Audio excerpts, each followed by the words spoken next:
ಕೋಲಾರ ಜಿಲ್ಲೆ ಮುಳಬಾಲ್ ತಾಲೂಕಲ್ಲಿ ನಮ್ಮ ಪೂಜ್ಯ ಹಿರಿಯರಾಗಿರ್ತಕ್ಕಂಥ ಜಯಪಾಲಕೃಷ್ಣಪ್ಪ ಚೌಧರಿಯಲ್ಲಿ ಇವತ್ತು ನೀರಾವರಿ ಸಭೆಯನ್ನು ನಮ್ಮ ಶಿವಣ್ಣ ಅವರು ನಮ್ಮ ಪತ್ರಿಕಾಗೋಷ್ಠಿಯಲ್ಲಿ ಅವರು ಆಹ್ವಾನ ಮಾಡ್ತಾರೆ. ಈ ಸಭೆಗೆ ನಮ್ಮ ಪ್ರಕಾಶ್ ಅವರು ಮತ್ತು ಎಲ್ಲ ಸಂಘ ಸಂಸ್ಥೆಗಳು, ನಾರಾಯಣ ಸಂಘ ಹೋರಾಟ, ಜನಸಂಘದ ಹೋರಾಟಗಾರ ಸಂಘಗಳು, ಎಲ್ಲ ಸಂಘ ಸಂಸ್ಥೆಗಳು, ಎಲ್ಲ ಪಕ್ಷಾಂತರಗಳು ಇಲ್ಲಿ ಸೇರಿದ್ವಿ. ಆದರೆ ನಾವು 100 ಜನ ಕರ್ಕೊಂಡು 1000 ಜನ ಕರ್ಕೊಂಡು ಕೊಡ್ಬೇಕನ್ನೋ ಉದ್ದೇಶ ಒಂದನ್ನು ನಾನು ತಿಳಿಸ್ತೀನಿ. ಏನಿವತ್ತು ನಾವು ಈ ಕಾರ್ಯ ಮಾಡ್ತಾ ಇದ್ದೀವಿ, ಈ ಕಾರ್ಯಕ್ಕೆ ಪ್ರತಿ ತಾಲೂಕಲ್ಲಿ ಒಂದು 4 ಆಟೋಗಳಿಗೆ ನಾವು ಮೈಕನ್ನು ಕಟ್ಟಿ ಪಾಂಪ್ಲೆಟ್ಸನ್ನು ಹಂಚಿ ಪ್ರತಿ ಊರಿಂದ ಪ್ರತಿ ಹಳ್ಳಿಯಿಂದ ಎಲ್ಲ ಯೂತ್ಸು ಮತ್ತು ಮಹಿಳೆಯರು ಎಲ್ಲರೂ ಕೂಡ ಯಾರು ಏನು ಸ್ವಂತ ಮದುವೆ ಅಥವಾ ಯಾವುದೋ ಒಂದು ಮುಂದಾವರೆಲ್ಲ ನಾವೆಲ್ಲ ಕೂಡ ಶಾಶ್ವತ ನೀರಾವರಿ ಕುಡಿಯೋಕ್ಕೆ ನೀರು ಕೇಳ್ತಾರೆ ಅಷ್ಟೇ. ನಮಗಿಲ್ಲ ಅದಕ್ಕೆ ಕುಡಿಯೋಕ್ಕೆ ನೀರು ಕೇಳೋಕ್ಕೋಸ್ಕರ ಎಲ್ಲ ಪಕ್ಷಾತೀತವಾಗಿ ಆಟೋಗಳನ್ನು ಒಂದು 6 ಹೋಬಳಿ ಅಂತ ಮುಳಬಾಲ್ ತಾಲೂಕಲ್ಲಿ ಪ್ರತಿ ತಾಲೂಕಲ್ಲೂ 5 ಹೋಬಳಿ 4 ಹೋಬಳಿ 4 ಹೋಬಳಿ ಇದ್ದರೆ ಅದಕ್ಕೆ 3 ಆಟೋ 2 ಆಟೋ ಕಟ್ಟಿ ಪ್ರತಿ ಹಳ್ಳಿಗೂ ಕಾಂಪ್ಲೆಟನ್ನು ಹಂಚಿದ್ರೆ ಜನ ಅದಷ್ಟು ಜನಸಾಗರ ಬರ್ತದೆ. ಯಾಕಂದರೆ ಅದೇ ರೀತಿ ನಾವೆಲ್ಲ ಆಲಮೂರು ಶ್ರೀನಿವಾಸ ಇದ್ದಾಗ ನಾವೆಲ್ಲ ಅದೇ ರೀತಿ ಮಾಡ್ಕೊಂಡು ಬರ್ತಾ ಇದ್ದು ಈಗಲೂ ಕೂಡ ಅಷ್ಟೇ. ನಾನಷ್ಟು ಅನ್ನೋದಕ್ಕನ್ನ ಅವರವರ ಪಂಚಾಯಿತಿಯಲ್ಲಿ ಅವರವರ ಹಳ್ಳಿಯಲ್ಲಿ ಎಲ್ಲ ಪಕ್ಷಾತೀತವಾಗಿ ಎಲ್ಲರೂ ಮಹಿಳೆಯರು, ಯುವಕರು, ದೊಡ್ಡವರು ಎಲ್ಲರೂ ಕೂಡ ನಾವೆಲ್ಲ ಸೇರ್ಕೊಂಡು ಬಂದರೆ ಕೋಲಾರ ವಿಜೃಂಭಿಸ್ತದೆ. ಇಲ್ಲ ಅಂದರೆ ನಾನೇ ಒಂದು ಜಿಪ್ ಹಾಕೊಂಡು ಶಾಲ್ವೆ ಹಾಕೊಂಡು ಒಂದು ಮೆಟ್ ಶಾಲ್ವೆ ಹಾಸ್ಕೊಂಡು ನಾನು ಶಾಲ್ವೆ ಹಾಕೊಂಡು ಬಂದಾಗಲ್ಲ. ನೀವೆಲ್ಲ ಕೂಡ ನೀವು ಎಲ್ಲ ಕೂಡ ನಾವು ಹಳ್ಳಿಗಳಲ್ಲಿ ನಾವು ಕೆಲಸ ಮಾಡೋಣ. ಹಳ್ಳಿಗಳಿಂದ ಡೆಲ್ಲಿವರೆಗೂ ಹೋಗ್ಬೋದು.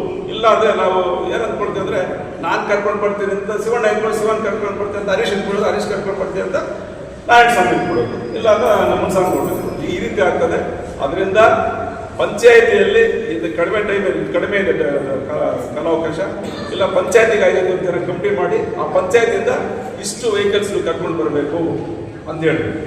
ಇಲ್ಲ ಅಂದರೆ ನಾನು ಕರ್ಕೊಂಡು ಬರ್ತೀವಿ ಅಂತ ಹೇಳಿ ಬಂದರೆ ಚೆನ್ನಾಗಿರಲ್ಲ. ಅದನ್ನು ಯಾಕಂದರೆ ಮಾಡ್ತಾ ಇದ್ದೀವಿ ಅಂತೂ ನಾವು ಕುಟುಂಬದ ಜನತೆ ಆಂಜನೇಯ ಸ್ವಾಮಿಯ ಕೋಲಾರ ನಮ್ಮ ಆಶೀರ್ವಾದ ಇದ್ದೇ ಇರ್ತದೆ. ಏನು ಇವತ್ತು ನಾವು ಈ ಕಾರ್ಯ ಮಾಡ್ತೀವಿ, ಈ ಕಾರ್ಯಕ್ಕೆ ಪ್ರತಿ ಮನಸ್ಫೂರ್ತಿವಾಗಿ ನಾವೇನು ಇವತ್ತು ಯಾವುದಾದ್ರೂ ನಮ್ಮ ಹಳ್ಳಿಯಲ್ಲಿ ಒಂದು ಪಂಚಾಯತ್ ಎಲೆಕ್ಷನ್ ನಿಂತ್ಕೊಂಡ್ರೆ ಆ ಮೆಂಬರ್ಗೆ ಅವಾಗ ನಾವು ಗೆಲ್ಲೇಬೇಕು ಅಂತ ಎಷ್ಟು ಹೋರಾಟ ಮಾಡಿದ್ರು ಅದೇ ಹೋರಾಟವನ್ನು ನೀರಿಗಾಗಿ ನಾವು ಹೋರಾಟ ಮಾಡೋಣ. ನಾವೆಲ್ಲ ಕೂಡ ಹಳ್ಳಿಯಿಂದ ಡೆಲ್ಲಿವರೆಗೂ ಕೋಲಾರವರೆಗೂ ಕೂಡ ನಾವು ಹೋರಾಟ ಮಾಡಬೇಕಂದ್ರೆ ನಾವೆಲ್ಲರೂ ಕೂಡ ದಯವಿಟ್ಟು ನಮ್ಮ ಶಿವಣ್ಣ ಅವ್ರು ಮನವಿ ಮಾಡ್ತಾ ಇದ್ದೇನೆ. ನಾವೇನೇ ಮಾಡಿ ನಮ್ಮ ಶ್ರೀನಿವಾಸ ಗೌಡರು ನೀರಿನ ಹೋರಾಟ ಸ್ವಂತ ಹೋರಾಟ ಮಾಡ್ತಾರೆ, ನಮಗೆಲ್ಲ ಗೊತ್ತಿರ್ತಕ್ಕಂಥದ್ದೇ. ದಯವಿಟ್ಟು ಒಂದು 2 ಆಟ ನಮ್ಮ ಹಳ್ಳಿಗೆ ಕಳಿಸಿ ನಾವು ಅಲ್ಲೇ ಆಟೋಮೆಟಿಕ್ ಬರ್ತಾರೆ ಎಲ್ಲ ಕೆಲಸ. ನಾವು ಬರ್ತೀವಿ ಅವಾಗ ವೆಹಿಕಲ್ಸ್ ಕಳಿಸುತ್ತೆ. ಈಗ ನಾವು ಕೋಲಾರ ಬರ್ಬೇಕಂದ್ರೆ ನಾವು ಹೆಂಗೆ ವೆಹಿಕಲ್ಸ್ ಏನು ಮಾಡ್ತೀರಿ, ಏನು ತೀರ್ಮಾನ ಮಾಡಿದ್ರಿ ಸರ್? ಅದಕ್ಕೆ ಕೂತ್ಕೊಂಡು ಮಾತಾಡೋದು. ಯಾಕಂದ್ರೆ ನೀವೆಲ್ಲ ಕೂತ್ಕೊಂಡು ಕೋಲಾರ ಜಿಲ್ಲೆಯವರು ಮತ್ತೆ ಎಲ್ಲ ನಮ್ಮ ತಾಲೂಕು ಮಟ್ಟದವರೆಲ್ಲ ಕೂತ್ಕೊಂಡು ಚರ್ಚೆ ಮಾಡಿ ಇಷ್ಟು ವೆಹಿಕಲ್ಸ್ ಕಳಿಸಿದ್ರೆ ಆಟೋಮೆಟಿಕ್ ನಾವೇ ಊಟ ಮಾಡ್ಕೊಂಡು ನಾವು ಬಸ್ಸಲ್ಲಿ ತಿಳ್ಕೊಂಡು ನಾವು ಬರ್ತೀವಿ. ಅದರಿಂದ ಏನು ಬಂದಿರ್ತಕ್ಕಂಥ ಎಲ್ಲ ಸಂಘ ಸಮಸ್ಯೆಗಳು, ಎಲ್ಲ ಪಕ್ಷಾತೀತ ಜಾತ್ಯತೀತ ಪತ್ರಿಕಾ ಮಾಧ್ಯಮ, ವಿಶೇಷ ಪತ್ರಿಕಾ ಮಾಧ್ಯಮದವರು ನೀವು ಮನಸ್ಸು ಮಾಡಿದ್ರೆ ನಮಗೊಂದು 5000 ಜನ ಬರ್ತಾರೆ. ಪತ್ರಿಕಾ ಮಾಧ್ಯಮ ಹೋಗ್ಲೇಬೇಕು ಅಂತ ಮನಸ್ಸು ಮಾಡಿದ್ರೆ ನಿಮ್ಮಿಂದ 5000 ಜನ ಬರ್ತದೆ. ಅದಕ್ಕೆ ಎಲ್ಲರೂ ಕೂಡ ಕುಟುಂಬ ಗಣಪತಿ ಕೋಲಾರಮ್ಮ ಆಂಜನೇಯ ಸ್ವಾಮಿ 5ರಲ್ಲಿ ಮಂచి ಒಳ್ಳೆ ಶಕ್ತಿಯನ್ನು ಕೊಟ್ಟು ನಮ್ಮ ಜನ ಸೇರಿಸಬೇಕು, ಅದನ್ನು ಯಶಸ್ವಿ ಮಾಡಲೇಬೇಕು ಅಂತ ನಾವು ಕೋರ್ತಾ. ಈಗಾಗಲೇ ನಾವು ಚಿಕ್ಕಬಳ್ಳಾಪುರದಲ್ಲಿ ಎಲ್ಲ ನಮ್ಮ ಅಣ್ಣ ಹೇಳ್ತಾ ಇದ್ರು, ಚಿಕ್ಕಬಳ್ಳಾಪುರದಲ್ಲಿ ಮಾಡಿದಾಗ ಪ್ರತಿಯೊಂದು ಊರೂ ಒಂದೊಂದು ದಿವಸ ಒಂದು ಸ್ಟ್ರೈಕ್ ಪ್ರತಿಯೊಂದು ಊರು ಆಗುವ ತಾಲೂಕಲ್ಲಿ ಪ್ರತಿಯೊಂದು ವರ್ಷ ಮಾಡಿದ್ದಾರೆ. ಆ ರೀತಿ ಕಾರ್ಯಕ್ರಮ ಮಾಡೋಣ. ಏನು ಇವಾಗ ಚಂದ್ರಬಾಬು ನಾಯ್ಡು ಮುಖ್ಯಮಂತ್ರಿ ಆದರು, ಅವರು ನೀರು ತಗೊಂಡು ಹೋಗ್ತಾರೆ. ನಮ್ಮ ಮುಖ್ಯಮಂತ್ರಿ ಎಷ್ಟು ಜನ ಆಗಿದೆ, ಯಾಕೆ ನೀರಿಗೆ ಅವರು ಹೋರಾಟ ಮಾಡಿದ್ರು?